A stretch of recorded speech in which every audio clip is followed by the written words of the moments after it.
السلام عليكم ورحمة الله وبركاته. إن الحمد لله نحمده ونستعينه ونستغفره ونعوذ بالله من شرور أنفسنا ومن سيئات أعمالنا. من يهده الله فلا مضل له ومن يضلل فلا هادي له. وأشهد أن لا إله إلا الله وحده لا شريك له وأشهد أن محمدا عبده ورسوله صلى الله تعالى عليه وعلى آله وصحبه وسلم تسليما كثيرا. أما بعد أعوذ بالله من الشيطان الرجيم. ওমা খালাকতুল জিন্না ওয়াল ইনসা ইল্লা লিয়াবুদুন। সম্মানিত দ্বীনী ভাতৃমণ্ডলী, আল্লাহ রাব্বুল আলামিনের অসংখ্য প্রশংসা যে আল্লাহ রাব্বুল আলামিন আমাদেরকে সবকিছু দিয়ে থাকেন এবং তিনি সবকিছুর মালিক। তার কাছেই সবাইকে ফিরে যেতে হবে। তার কাছ থেকেই মানুষ পৃথিবীতে তার নির্দেশে এসেছে।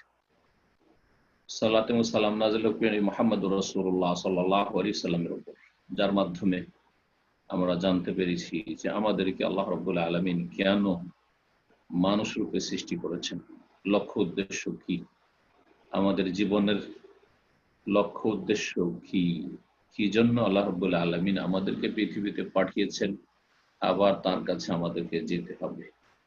মানুষ পৃথিবীতে আসছে আবার যাচ্ছে, এই যাতায়াত লেগে আছে। এতে কোনো উদ্দেশ্য রব্বুল আলামিনের আছে না উদ্দেশ্যবিহীন আল্লাহ রব্বুল আলামিন আমাদের সৃষ্টি করেছেন। এটা যারা জানতে পারলো তারাই হচ্ছে সফল, তারা আসল কামিয়াব। আর যারা এটা জানতেও পারলো না, সুতরাং যখন জানেই না লক্ষ্য উদ্দেশ্য, তাহলে সেটা পালন করা তো দূরেই থাক, তারা ব্যর্থ, তারা হতভাগা, তারা ক্ষতিগ্রস্ত। ইন্নাল ইনসানা লাফি খুসর, এইরকম সকল মানুষ হচ্ছে ক্ষতিগ্রস্ত। আজকে 15 শাওয়াল 1441 হিজরি মোতাবেক 7 জুন 2020। আমরা মাহে রমজানে আপনাদের সাথে সপ্তাহে 2 দিন রবিবার বুধবার ছিলাম। এখন ইনশাআল্লাহ তাআলা আমাদের প্রতি রবিবার সৌদি আরবের সময় এশার সালাতের পরে রাত 9টা থেকে আমরা ধারাবাহিক আলোচনা করব অল্প সময়ের জন্য। আর তারপরে প্রশ্ন উত্তর যতটা সম্ভব হবে ইনশাআল্লাহ তাআলা আমরা করার চেষ্টা করব। আল্লাহ যেন আমাদেরকে ভালো কাজের তৌফিক দান করেন, মন্দ কথা কাজ থেকে, ভুল ভ্রান্তি থেকে, গুমরাহি থেকে আল্লাহ আমাদের সকলকে বাঁচিয়ে রাখেন। আমরা বিষয়ভিত্তিক আলোচনা প্রতি সপ্তাহের চিন্তা না করে আর কোনো নতুন নতুন বিষয় না নিয়ে মনে করছি একটি গুরুত্বপূর্ণ কিতাব থেকে ধারাবাহিক আলোচনা আপনাদের সাথে শুরু করি, যাতে আপনারা বেশি উপকৃত হবেন ইনশাআল্লাহ তাআলা। সেটি হচ্ছে একটি গুরুত্বপূর্ণ কিতাব, যে কিতাবের বিষয়বস্তু হচ্ছে সাহায্যপ্রাপ্ত, নাজাতপ্রাপ্ত জামাতের আকীদা।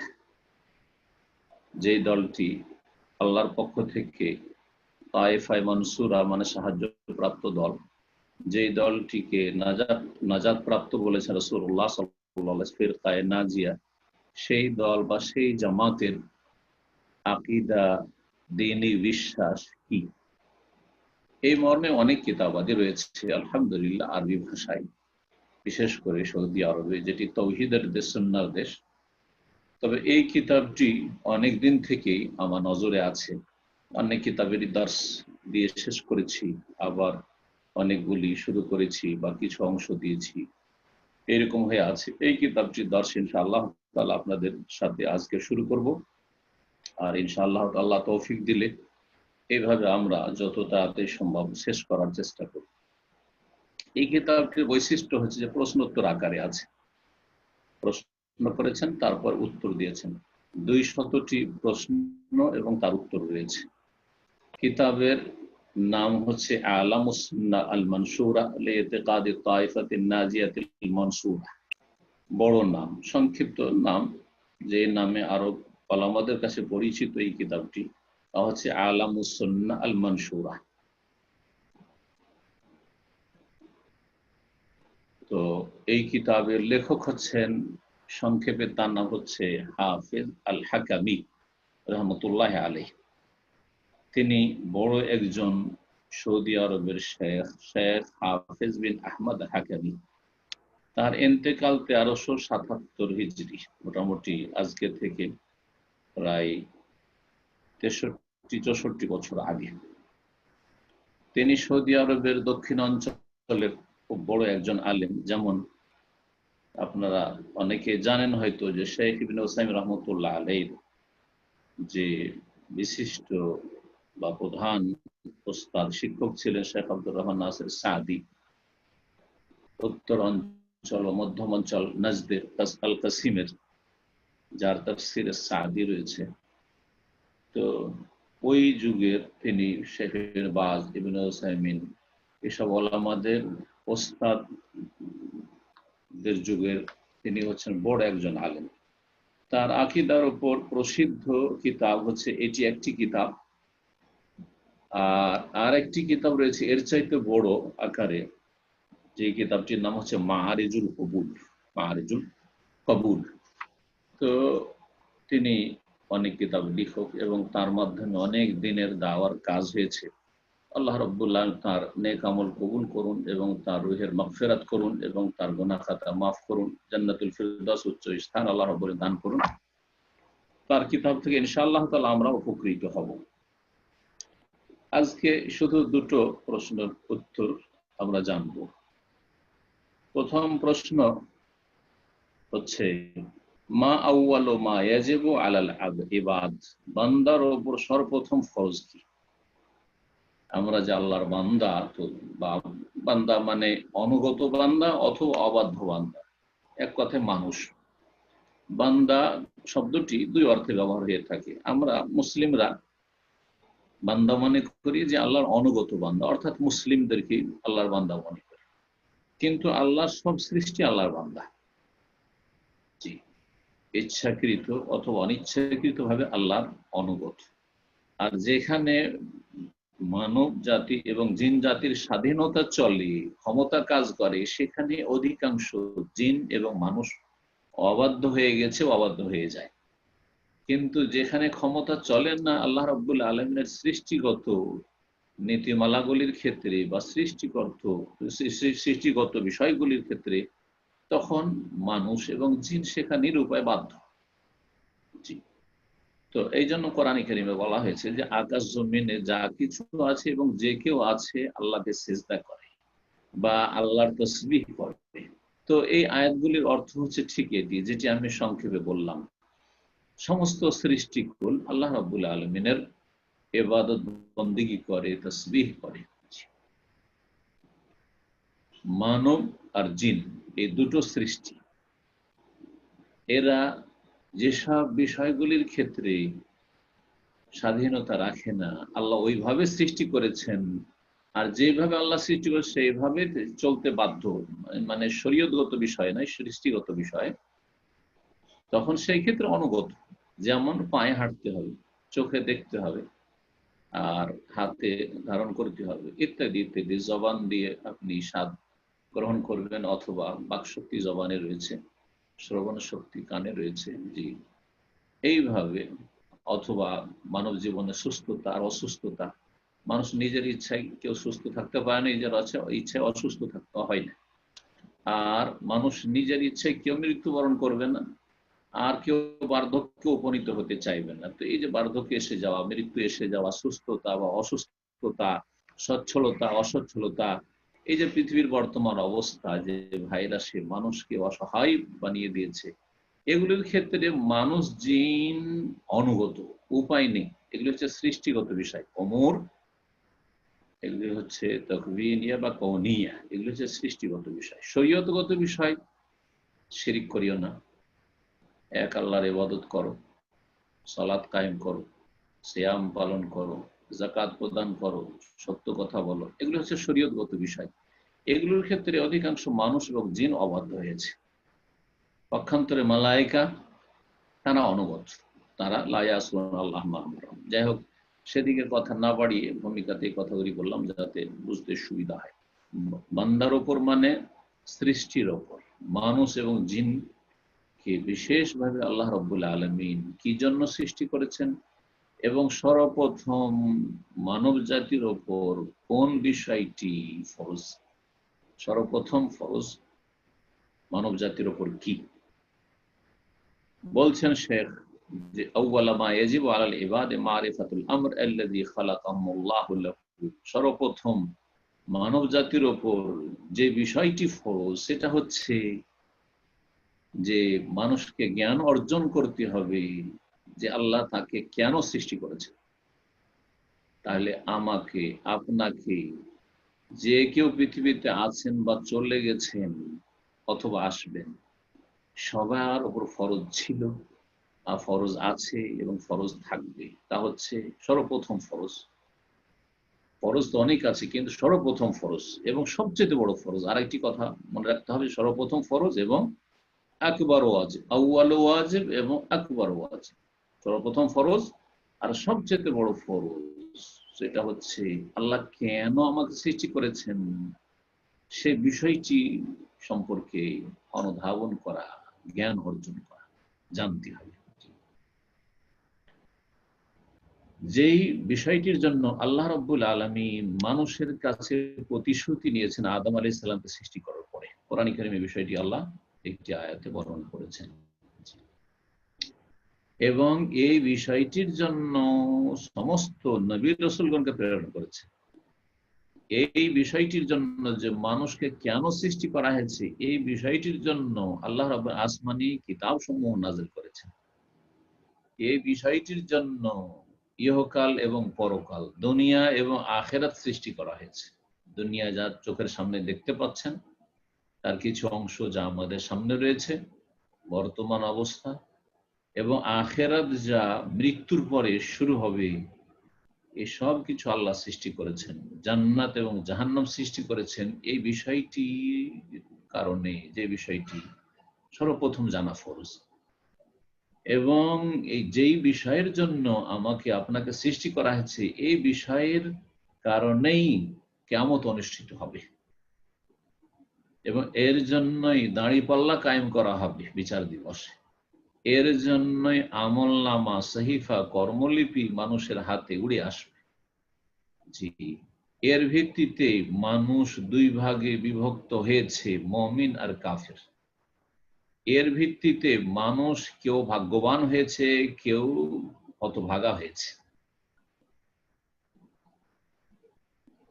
এর উপরে ভিত্তি করে আর এর অনুসারে এই যে মানব জীবনের লক্ষ্য উদ্দেশ্য, এর উপর ভিত্তি করেই বিচার দিবসে হাসরের মাঠে জান্নাত এবং জাহান্নামের চূড়ান্ত ফয়সালা হওয়ার পূর্বে নূর, আল্লাহর পক্ষ থেকে আলো, জ্যোতি বন্টন হবে।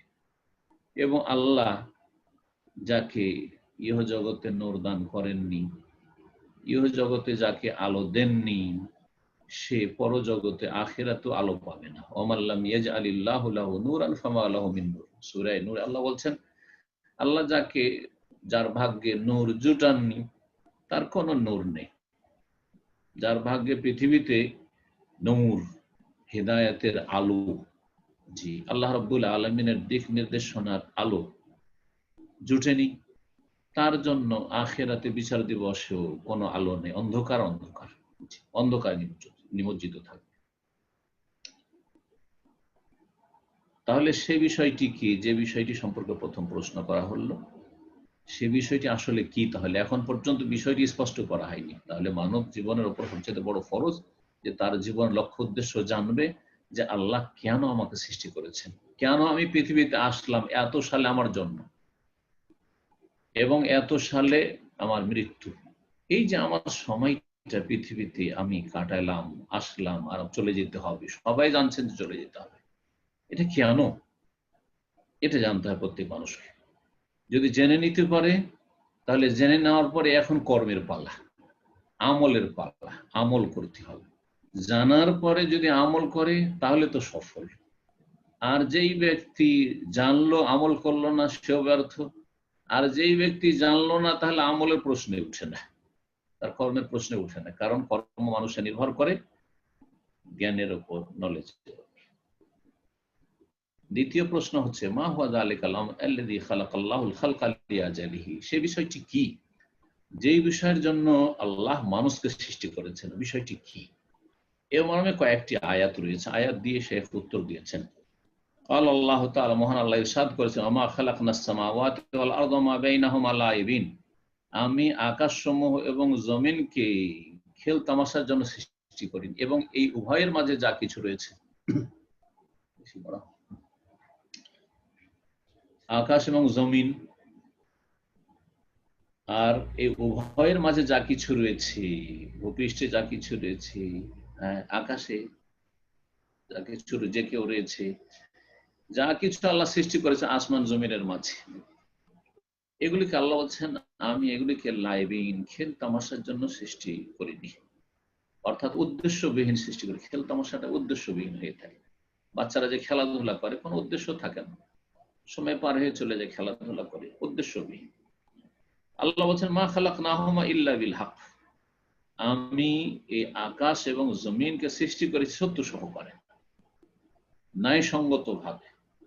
জি, হকের জন্য আল্লাহ সৃষ্টি করেছেন।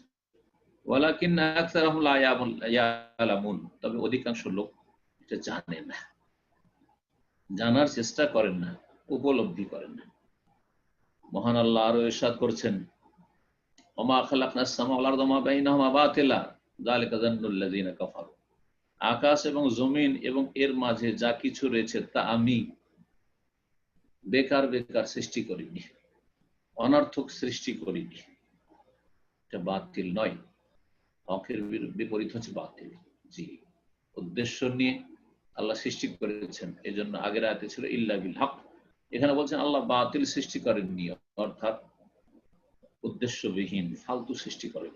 যালিকা যান্নুল লাযিনা কাফারু, এটা কাফেরদের ভ্রান্ত ধারণা যে আকাশ জমিন প্রাকৃতিক, সব তারকা নক্ষত্র রাজি প্রাকৃতিক, দুর্যোগ প্রাকৃতিক, মানুষ আসছে আর যাচ্ছে প্রাকৃতিক, প্রাকৃতিক মৃত্যু, প্রাকৃতিক এই দুর্যোগ বালা মুসিবত ইত্যাদি ইত্যাদি। না, এটা কাফেরদের ধারণা, এটা বিশ্বাসীর ধারণা নয়, বিশ্বাসীর বিশ্বাস নয়। মহান আল্লাহ আরো ইরশাদ করেন, ওয়া খালাকাল্লাহুস সামাওয়াতি ওয়াল আরদা বিল হক, আকাশসমূহ এবং জমিনকে আল্লাহ সৃষ্টি করেছেন ন্যায়সঙ্গত ভাবে, সত্য সহকারে, উদ্দেশ্য বিহীন নয়, বরং উদ্দেশ্য নিয়ে। ওয়ালে তুজজা কুল্লু নাফসিন বিমা কাসাবাত, আর এই জন্য আল্লাহ আকাশ জমিনকে সৃষ্টি করেছেন যাতে করে প্রত্যেক ব্যক্তিকে কৃতকর্মের প্রতিদান দেওয়া সম্ভব হয়। যা কিছু যে করবে পৃথিবীতে, যা কিছু করে যাবে ভালো মন্দ, তার বদলা দেওয়া সম্ভব হয়, এই জন্য আল্লাহ সৃষ্টি করেছেন। আসমান জমিন সৃষ্টি করেছেন এই আকাশের নিচে আর জমিনের ওপর মানুষ যেন বসবাস করবে এবং যা কিছু কর্ম করবে এই কর্ম অনুযায়ী তারা ফলাফল পাবে। ওয়াহুম লা ইউযলামুন, এবং তাদের সাথে কোনো অবিচার করা হবে না। মহান আল্লাহ আরো ইরশাদ করেছেন, ওমা খালাকতুল জিন্না ওয়াল ইনসা ইল্লা লিয়াবুদুন, আমি জিন এবং মানুষকে একমাত্র আমার ইবাদতের জন্য সৃষ্টি করেছি। দেখেন, ইল্লা লিয়াবুদুন, একমাত্র আমার ইবাদতের জন্য, তার মানে আর অন্য কারো উপাসনা পূজার জন্য নয়, ইবাদতের জন্য নয়। যেমন মূর্তি পূজার জন্য নয়, তেমনি মাজার পূজার জন্য নয়, যেমন দুর্গা পূজার জন্য নয় তেমনি দরগা পূজার জন্য নয়, দাঁড় করে পূজার জন্য যেমন নয় তেমন শুয়ে দিয়ে পূজার জন্য নয়। আল্লাহ ছাড়া কারো ইবাদত নয়। আল্লাহ তা'বুদু, আসল হচ্ছে যে কারো ইবাদত করবেন না, ইল্লা ইয়া, একমাত্র তার ছাড়া। এই যে তাওহীদ, এক কথায় বলতে চাইছেন যে মানুষ এবং জিনকে আল্লাহ রাব্বুল আলামিন সৃষ্টি করেছেন তাওহীদ প্রতিষ্ঠার জন্য। তাওহীদ ভিত্তিক যদি ইবাদত হয় তাহলে সেটি হচ্ছে ইবাদত, আর তাওহীদ বিহীন যদি ইবাদত হয় তাহলে তার নাম শিরক। যেই ইবাদতে তাওহীদ নেই, মানে আল্লাহর জন্য হচ্ছে অন্যের জন্য হচ্ছে, সেটা ইবাদত নয়, সেটা সবচেয়ে বড় অপরাধ, সেটা হচ্ছে শিরক।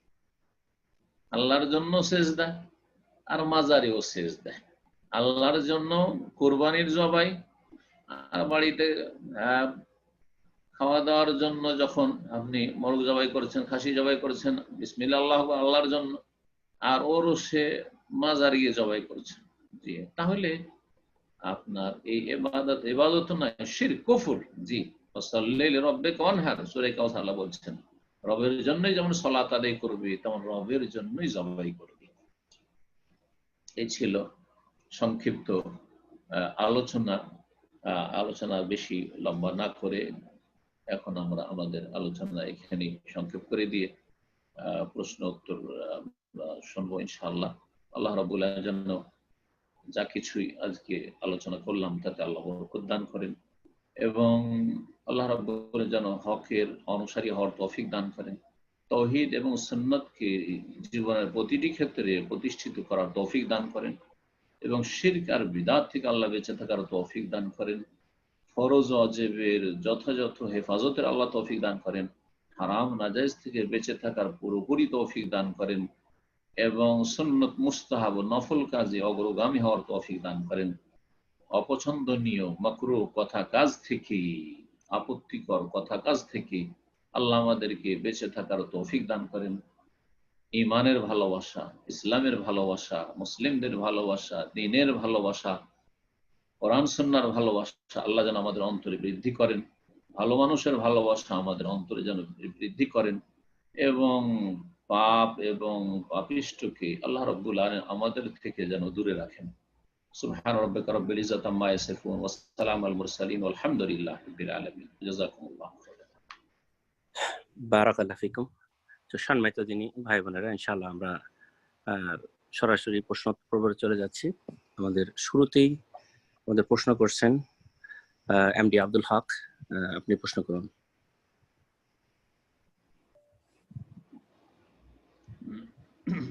আসসালামু আলাইকুম রাহমাতুল্লাহ। কেমন আছেন? জি আলহামদুলিল্লাহ। আলহামদুলিল্লাহ। এই প্রশ্নটা যদি এখনকার আলোচনার সম্পৃক্ত নয়, এটা এর আগে দর্শে এটা আলোচনা হয়েছিল, ওইটা একটু মানে ক্লিয়ার হওয়ার জন্য আর কি। তা হচ্ছে যে কার্ড, স্টোর কার্ড এবং রিওয়ার্ড কার্ড এগুলি ব্যবহার করলে পরে যে ক্যাশব্যাকটা যে আমরা পাই, যেটা নিয়ে আপনি আলোচনা করছিলেন এর আগে, সেইটা জায়েজ কি না? এখন ক্রেডিট কার্ড বা স্টোর কার্ড একই জায়গা থেকে দেয়া হয় এবং একই টার্মস এন্ড কন্ডিশন, এবং তারাই আবার এটা ইউজ করার ফলে তারাই ক্যাশটা দেয়। তারাই ইউজ না করলে পরে ক্যাশব্যাক দেয় না, বা এটা একটা নির্দিষ্ট একটা অ্যামাউন্ট খরচ করলে পরে তার ক্যাশব্যাক দেয়। যাই হোক, দেখেন সেটা জায়েজ কিনা এই ব্যাপারটা যদি আরেকবার একটু বলতেন। জাযাকাল্লাহ। প্রথম কথা দেখেন, এই ক্রেডিট কার্ড যদি সুদী প্রতিষ্ঠান থেকে হচ্ছে, এখানে প্রশ্ন, সুদী প্রতিষ্ঠানের সাথে লেনদেন করা নিরুপায় না হইলে জায়েজ নাই। এইখানে রাস্তা শেষ আপনাদের ওই সব দেশে।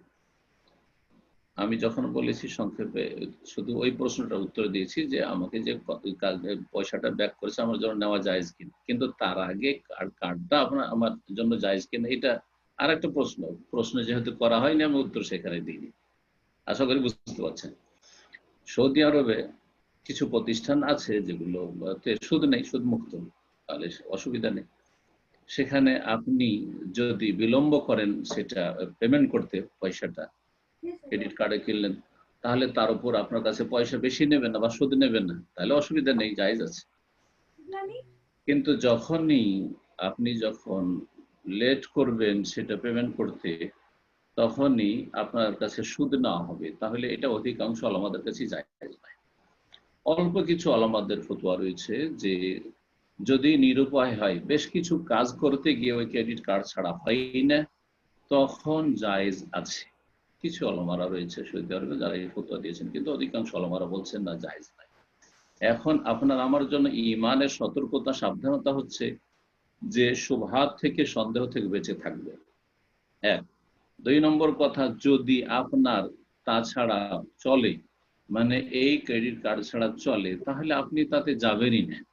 জি, আশা করি বুঝতে পেরেছেন। জাযাকুমুল্লাহ খাইর। বারাকাল্লাহু ফিকুম। তো ইনশাআল্লাহ এই মুহূর্তে প্রশ্ন করবেন আমাদের ব্রাদার আব্দুল হান্নান। আপনি প্রশ্ন করুন। আসসালামু আলাইকুম। ওয়া আলাইকুম আসসালাম ওয়া রাহমাতুল্লাহি ওয়া বারাকাতুহু। শেখ কেমন আছেন? আলহামদুলিল্লাহ, ভালো আছেন, বলেন। জি আলহামদুলিল্লাহ। শেখ, এই প্রশ্ন আমাদের এক ভাইয়ের পক্ষ থেকে, ওইটা অনেকটা আমাদের বড় আব্দুল হক ভাইয়ের রিলেটেড প্রশ্ন। আমাদের বাংলাদেশে অথবা ইসলামিক কান্ট্রিগুলিতে যে শরিয়া ব্যাংক আছে, শেষুয়া ব্যাংকের থেকে ঋণ নেওয়া বা সেখানে লেনদেন করার ব্যাপারটা যদি একটু বলতেন, এটা আমার প্রথম প্রশ্ন। আর দ্বিতীয় প্রশ্ন হচ্ছে জাকাতের ব্যাপারে। এখন বাংলাদেশে যা পরিস্থিতি, বা যদি জাকাতের টাকা দিয়ে কোনো চিকিৎসা সামগ্রী কিনে দেওয়া হয়, যেমন একটা অক্সিজেন সিলিন্ডার বা এই জাতীয়, এটা জায়েজ হবে কিনা? জাযাকাল্লাহ। জি, প্রথম প্রশ্ন হচ্ছে যে শরিয়া ভিত্তিক যে ব্যাংকগুলি আছে না প্রতিষ্ঠান, কি বললেন? ব্যাংক, ব্যাংকগুলি, ইসলামী ব্যাংক বা ব্যাংকগুলি আছে। জি, ইসলামী ব্যাংক। দেখেন, ইসলামী ব্যাংক বললে যে ইসলামী হয়ে যাবে এটাও জরুরি নয়, আপনাকে কাছ থেকে জানতে হবে। ইসলামী ব্যাংক যদি বলে, যেমন সৌদি আরবে ইসলামী ব্যাংক আছে কিছু, মানে শরিয়া ভিত্তিক, যেখানে সুদ মুক্ত, তো সেগুলির সাথে অবশ্যই আমরা লেনদেন করছি, কোনো অসুবিধা নেই। কিন্তু লেনদেন মানে এই নয় যে লেনদেন মানে নাজায়েজ কোনো লেনদেন, যদি ইসলামী ব্যাংক নাম কিন্তু নাজায়েজ যদি লেনদেন করে তাও আমি করব না, মোটেই করব না। হয়তো ব্যাংক ইসলামিক ব্যাংক নাম, কিন্তু তাতে হয়তো অধিকাংশ ক্ষেত্রে সুদমুক্ত, কিন্তু কিছু ক্ষেত্রে সুদযুক্ত, তাহলে সেই সব জায়গা থেকে আপনি বেঁচে থাকবেন। আর ওরা কি করে লোন দিচ্ছে? আচ্ছা, লোন দিলে, লোন মানে কার্জে হাসানা দিতে হবে শরীয়তের দৃষ্টিতে। আপনি আমাকে লোন দেবেন তো কার্জে হাসানা, যত টাকা দেবেন তত টাকাই ফিরিয়ে দেবে, এমন কোনো চুক্তি থাকবে না যে আপনি তাতে আমার কাছ থেকে বেশি নিতে পারবেন। তো লোন দেওয়ার পর ওরা বেশি কিভাবে নিচ্ছে, আর বেশি নিলেই তো সুদ। জি, রেবাল ফজল মানে বেশি নিলেই তো সুদ। তো আশা করি বুঝতে পারছেন। শুধু নাম ইসলামী ব্যাংক হইলে হবে না, কাজটাও ইসলামিক হইতে হবে। জি, তাহলে ঠিক আছে। আর লোন দিলে কার্জে হাসানা দিবে, যে আমার কাস্টমারকে আমি কার্জে হাসানা দিচ্ছি, যত টাকা দেবো তত টাকা ফিরিয়ে। আর বেশি নেবে কম দিয়ে, 1 লক্ষ রিয়াল দিল, ধরো 1 লক্ষ টাকা দিল, আর 1,05,000 বা 10,000 নিল, তো 10,000 টাকা কিসের বিনিময়ে? জায়েজ নয়। জি, জাযাকাল্লাহ। বারাকাল্লাহ ফিকুম। দ্বিতীয় আমরা প্রশ্ন দ্বিতীয় ছিল প্রশ্ন। সে আপনার এই জাকাতের উপরে, জাকাতের হ্যাঁ, টাকা দিয়ে কোনো দ্বিতীয় প্রশ্ন ছিল জাকাত। হ্যাঁ, জাকাত দিয়ে কি আমরা চিকিৎসা সামগ্রী কিনে দিতে পারবো? জাকাতের তো 8টি ক্ষেত্র রয়েছে, তার মধ্যে প্রথম হচ্ছে ফোকারা, যারা একেবারে খুব বেশি অভাবী। আর দ্বিতীয় হচ্ছে মাসাকিন, মানে যাদের অভাব আছে, মানে আছে কিছু তাদের কাছে কিন্তু অসম্পূর্ণ, যেটা দিয়ে তাদের চলছে না। তো এর মধ্যে যাদের চিকিৎসা সামগ্রী কিনে দিচ্ছেন এর আওতাভুক্ত যদি হয় তাহলে জায়েজ আছে। তাহলে সবাইকে চিকিৎসা সামগ্রী কিনে দেওয়া যাবে না।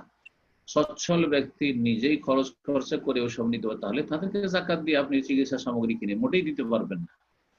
আর যদি অভাবীদের জন্য হয় তাহলে জায়েজ আছে, আপনি চেন ব্যক্তিগত যে এই লোকের অভাব আছে, এই চিকিৎসা সামগ্রীগুলি কিনতে পারবে না, সুতরাং আপনি সে ওষুধ কিনে দেন অথবা কোনো সাজ সরঞ্জাম কিনে দেন, কোনো অসুবিধা নেই, ইনশাআল্লাহ জায়েজ আছে। জাযাকাল্লাহ খায়ের। এ পর্যায়ে প্রশ্ন করবেন সাইদ ইদ্রিস, আপনি প্রশ্ন করুন।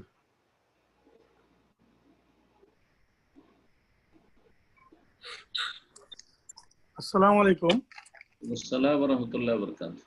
জি, ভালো আছেন আপনি? জি, আলহামদুলিল্লাহ, বলেন। ওকে, আমার প্রশ্ন হলো যে আপনার সহিহুল বুখারী থেকে জানতে পারলাম যে হাদিসকে মোটামুটি 4 ভাগে ভাগ করা হয়েছে আর কি। সেটা হলো আপনার মুতওয়াতির হাদিস, মারফু হাদিস, মাওকুফ হাদিস, মাকতু হাদিস।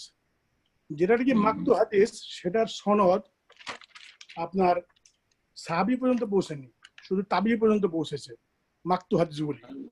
তাবেঈর উক্তিকে, তাবেঈ যদি কোনো কথা বলে ওটা তো মাকতু বলা হয়। মাকতু হাদিস বলা হয়। তো সহিহ বুখারীতে সাহাবীর উক্তি বা সাহাবীর আমলকে মওকুফ বলা হয়। মারফু রাসূলুল্লাহ সাল্লাল্লাহু আলাইহি ওয়াসাল্লামের কথা, কাজ, অনুমোদনকে বলা হয়। জি, 7টা টোটাল সহিহ বুখারীতে টোটাল 7টা মাকতু হাদিস আছে। অনেক প্রকরণ আছে। জি, এখন প্রশ্নটা হলো, যদি আমাকে সাধারণত জিজ্ঞেস করা হয়, কেউ জিজ্ঞেস করে, আমরা জানি যে হাদিস কাকে বলে, তখন বলি যে রাসূল সাল্লাল্লাহু আলাইহি কথা, কাজ, অনুমোদন, আদেশ নিষেধ, সম্মতি, এগুলিকে হাদিস বলে। এখন মাকতু হাদিস যেহেতু শুধু তাবি পর্যন্ত বলছে, এটার ব্যাপারে একটু, আর হলো যে আমরা অনেক সময় বলি না হাদিস কি করে হয়, আপনার প্রশ্ন যে ওইগুলোকে আবার হাদিস কি করে বলা হয়, এটাই তো। এটা আর একটু হলো যে আমরা অনেক সময় বলি যে 4টা মানতে হবে, হাদিস, কোরআন, ইজমা, কিয়াস। এখন হাদিস নিয়ে তো জাল জয়ীব অনেক কিছু আছে, আমরা এটাতেই অনেক সময় শঙ্কিত থাকি যে কোনটা ঠিক কোনটা সহি না। আবার ইজমা কিয়াসটা কি? ইজমা কিয়াস এটা তো সূরা নিসার আপনার 15 আয়াতে বলে নাই। আগেরটা সারেন, জি। আগেরটা শেষ হোক, তারপরে এটা। প্রথম প্রশ্ন ছিল যে হাদিস তো রাসূলুল্লাহ কথা, কাজ এবং অনুমোদনকে বলা হয়, তিনটি দিক। তো মওকুফ কি করে হাদিস হলো বা মাকতু কি করে হলো? সাহাবাই কেরামদের বচন অথবা আপনার আমল, কর্ম, এই দুটোকেও হাদিস বলা হয়। এই অর্থে নয় যে সেগুলো রাসূলুল্লাহ সাল্লাল্লাহু আলাইহি সাল্লাম থেকে প্রমাণিত। এই অর্থে বলা হয়, হাদিস মানে শাব্দিক অর্থ হচ্ছে বাণী, হাদিস মানে কথা সহজ ভাষায়। তো আর রাসূলুল্লাহ সাহাবায়ে কেরামরা যেহেতু সরাসরি রাসূলুল্লাহ সাল্লাল্লাহু আলাইহি ওয়াসাল্লামকে পেয়েছেন, তো তারা যদি কোনো একটা আমল করে থাকেন সেটা দ্বীনের একটা অংশ হিসাবে, অথবা কোনো একটি কথা বলে থাকেন দ্বীন সম্পর্কে, তাহলে তারা রাসূলুল্লাহ সাল্লাল্লাহু আলাইহি ওয়াসাল্লাম থেকে তার দলিল না জেনে নিজের পক্ষ থেকে বলতে পারেন না। এটা হচ্ছে তাদের সম্পর্কে আমাদের সুধারণা, কারণ আল্লাহ তাদেরকে সার্টিফাই করেছেন জি, যে তারা সত্যবাদী, উলাইকা হুমুস সাদিকুন, আল্লাহ বলেছেন মুহাজির আনসারদের সম্পর্কে। তো এই জন্য সাহাবাই কেরামদের উক্তি অথবা আমলগুলিকে হাদিস বলা হয়েছে, যদিও সেটা রাসূলুল্লাহ সাল্লাল্লাহু আলাইহি ওয়াসাল্লামের উক্তির সামনে চলবে না, রাখা যাবে না। কিন্তু কোন একটা বিষয়ে আমি রাসূলুল্লাহ সাল্লাল্লাহু আলাইহি ওয়াসাল্লামের কোনো আমল পাচ্ছি না, উক্তি পাচ্ছি না, কিন্তু সাহাবাই কেরামদের আমল পাচ্ছি, তাহলে আমাদেরকে তার উপর আস্থা করা যাবে যে হ্যাঁ, এটাই নবী সাল্লাল্লাহু আলাইহি ওয়াসাল্লামের আদর্শ ছিল, বা সেটার উপর ভিত্তি করে ফতোয়া দেওয়া যেতে পারে বা দলিল হিসেবে পেশ করা যেতে পারে। কখনো সমর্থক দলিল, কখনো মানে যদি ওই বিষয়ে আর এর বেশি কিছু না পাই, তো সেটা একটা দলিল হতে পারে যে সাহাবায়ে কেরামরা এরকম আমল করেছেন। তাবেঈনরা যেহেতু সাহাবায়ে কেরামদেরকে পেয়েছেন, সুতরাং তাবেঈনদের কথার আমাদের তুলনায় বেশি মূল্য আছে। তারা নবী সাল্লাল্লাহু আলাইহি জামানার কাছাকাছি, শিরক বিদআতের যুগ থেকে মুক্ত, ফিতনা থেকে অনেকটাই মুক্ত। হ্যাঁ, যদিও সেই যুগে কিছু কিছু ফিতনা শুরু হয়েছিল, কিন্তু এত বেশি ফিতনা ছিল না যেটা পরবর্তীকালে তাবেঈনের যুগে শুরু হয়েছে বা তারপরে শুরু হয়েছে। সুতরাং সেই কথাগুলিরও একটা ওজন আছে, যদিও সেগুলি নবী সাল্লাল্লাহু আলাইহি ওয়াসাল্লামের কথার সামনে, আমলের সামনে দলিল নয়, এটা মনে রাখবেন। তো এই জন্য বলা হয়েছে যে হাদিস সেটা মারফু হইতে পারে, মওকুফ হইতে পারে, মাকতু হইতে পারে। জি। আর দ্বিতীয় প্রশ্ন ছিল যে দলিল হচ্ছে আল কোরআনুল কারীম, রাসূলুল্লাহ হাদিস বলতে সহিহ হাদিস লাগাইতে হবে, কারণ যদি বিশুদ্ধ সূত্রে প্রমাণিত না হয় তাহলে সেটা রাসূলুল্লাহ সাল্লাল্লাহু আলাইহি ওয়াসাল্লাম হাদিস নয়। যেহেতু হাদিস বলে বর্ণনা করা হয়েছে, সেই জন্য আমরা জয়ীফ হাদিস বলছি বা জাল হাদিস বলছি, কিন্তু জাল কথাটি তো হাদিসই নয়, বা যেটা অথেন্টিক ভাবে প্রমাণিত হলো না রাসূলুল্লাহ সাল্লাল্লাহু আলাইহি ওয়াসাল্লাম থেকে, হাদিসই নয়, নিশ্চিত নয় যে যেটা নবী সাল্লাল্লাহু আলাইহি ওয়াসাল্লামের কথা বা আমল। কিন্তু যেহেতু হাদিস বলে বর্ণনা করা হয়েছে, সেই জন্য আমরা জয়ীফ হাদিসকে বা জাল হাদিসকে হাদিস বলছি। আসল হচ্ছে দ্বিতীয় উৎস ইসলামের বা দলিল হিসাবে সেটা হচ্ছে সহিহ হাদিস, সেটা মকবুল গ্রহণযোগ্য হাদিস, সেটা সহিহ হইতে পারে, অথবা তার একটু নিম্নমানের সেটা গ্রহণযোগ্য হাসান হইতে পারে। যেমন হাদিসের ভাগ রয়েছে সহিহ এবং হাসান। ইজমা এবং কিয়াস। ইজমা মানে সবার সম্মতি, ইজমা মানে ঐক্যমত। যদি কোনো একটি বিষয়ে ঐক্যমত হয়ে যায়, জি, আর এই ঐক্যমত সাহাবাই কেরামদের পরে তেমন কোনো খাস মাসলাই হয়নি। জি হ্যাঁ, কথা বলছেন। এই জন্য অনেকেই দাবি করেছেন যে আসল ইজমা হচ্ছে সাহাবাই কেরামদের ইজমা, কারণ তারপরে সারা পৃথিবীতে মানুষ ওলামারা ছড়িয়ে গেছে, একমত হওয়ার কোনো সম্ভাবনাই নেই। এখন সারা বিশ্বের কোন ওলামা কোনো একটি দ্বিমতের যে মাসাইলগুলিতে দ্বিমত রয়েছে, একমত হওয়া সম্ভব অসম্ভব। জি। তো ইজমা কখন দলিল হবে? যখন কোরআনে কারীমে কোন একটি বিষয় নেই, রাসূলুল্লাহ সাল্লাল্লাহু আলাইহি ওয়াসাল্লাম হাদিসে নেই স্পষ্ট, তখন আপনি ইজমাকে রাখতে পারেন যে এই বিষয়টিতে ওলামারা ঐক্যমত পোষণ করেছেন তাবেঈনদের যুগে, এরকম যদি হয় তাহলে ঠিক আছে। কিন্তু যেখানে কোরআনে কারীমে স্পষ্ট আছে, হাদিসে স্পষ্ট আছে, তাহলে ইজমার এখানে আর কোনো প্রয়োজনই নেই, নিষ্প্রয়োজন। জি। কিয়াস যেটা চতুর্থ, সেটাও কোরআন এবং হাদিস থেকে নেওয়া। সেটা কিভাবে? কোরআন এবং হাদিসে স্পষ্ট নেই, কিন্তু আরেকটি মাসআলা আছে, যেই মাসআলাটির উত্তর আমার কাছে স্পষ্ট নেই, তারই সদৃশ্য, তার মতোই, হ্যাঁ, তার সাথে তুলনা করা যেতে পারে। তাহলে যেই মাসআলাটিকে স্পষ্ট করা হয়েছে কোরআন এবং হাদিসে, কোরআনে অথবা হাদিসে, সেই মাসআলার কাছাকাছি বা ওর মতোই আরেকটি এক ধরনের মাসআলা, নতুন একটা সমস্যা আমাদের সামনে আসলো, তখন এইটাকে ওই মাসআলার উপর কিয়াস করলাম, হ্যাঁ, যুক্তি দিয়ে সেটা প্রমাণ করলাম যে এই মাসআলাটির উত্তর ঠিক ওই মাসআলার মতো হবে, কারণ দুটোতে কি আছে, সদৃশ্যতা আছে। এটা হচ্ছে কিয়াস। কিয়াস কখন আসবে? যেমন পানি না থাকলে তায়াম্মুম, পানি না থাকলে তায়াম্মুম। মাটির কখন প্রয়োজন হয়? পানি নেই সেই জন্য মাটির প্রয়োজন, হ্যাঁ, ওযু করতে পারছি না সেই জন্য তখন তায়াম্মুম। ঠিক তেমনি যখন কোরআন এবং হাদিসে কোনো মাসআলা স্পষ্ট নেই, তখন আমরা যাব ইজমা অথবা কিয়াসে যাব। জি, এজন্য ইজমা এবং কিয়াসকে উড়িয়েও দেওয়া যায় না। আবার ইজমা কিয়াসের নাম দিয়ে হাদিস অস্বীকার করা যে মযহাবধারীদের আচরণ বা বেদাতীদের আচরণ, সেটাও করা যায় না। আশা করি বুঝতে পারছেন। জি, জাযাকাল্লাহ খায়ের। তো এই পর্যায়ে প্রশ্ন করবেন কামরুজ্জামান, আপনি প্রশ্ন করুন।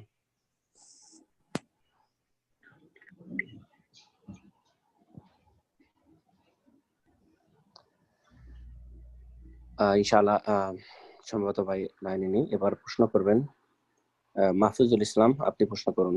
আসসালামু আলাইকুম। ওয়ালাইকুম আসসালাম ওয়া রাহমাতুল্লাহি ওয়া বারাকাতুহু। সুবহানাল্লাহ, লাইনে নাই মানে আনমিউট কি করলে এটা? জি বলেন। আনমিউট দিয়েছি, ইনশাআল্লাহ আপনি প্রশ্ন করুন। আসসালামু আলাইকুম। ওয়ালাইকুম আসসালাম ওয়া রাহমাতুল্লাহি ওয়া বারাকাতুহু। বলেন।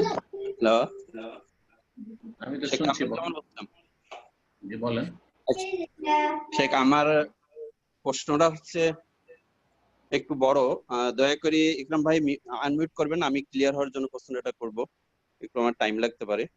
শেখ, আমি একটা লেকচার শুনছিলাম একজন আমাদের বড় শায়েখ কাফের দেশে থাকার ব্যাপারে আর কি। সে বলছিল যেটা, যে কাফের দেশে কোনো ব্যক্তি থাকলে